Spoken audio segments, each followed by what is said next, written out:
આ હોલની અંદર આપણે જે બેસ્યા છીએ એવા ભાટિયા સાહેબ પણ આપણી વચ્ચે ઉપસ્થિત છે, તો તેમનું પણ તાળીઓના ગણગણાટ સાથે ખૂબ ખૂબ આપણે સ્વાગત કરીએ છીએ.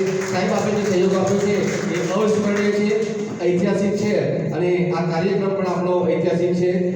આજની આ જે કાર્યક્રમ છે એ આપણે સરસ મજાનો જે આયોજકો દ્વારા આયોજન થયું છે અને આપણે રફી સાહેબની યાદમાં આપણે આ કાર્યક્રમ યોજવા માટે જઈ રહ્યા છીએ.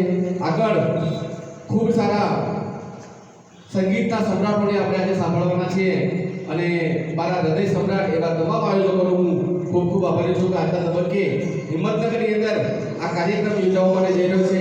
એ ખરેખર પહેલી વાત છે અને જેને સંગીતની દુનિયામાં પોતાનું નામ કમાવું છે, સંગીતની દુનિયામાં પહેલ કરવી છે, એવા તમામ ઉગતા સિતારાઓને આજના આ સ્ટેજથી પ્લેટફોર્મ મળવાનું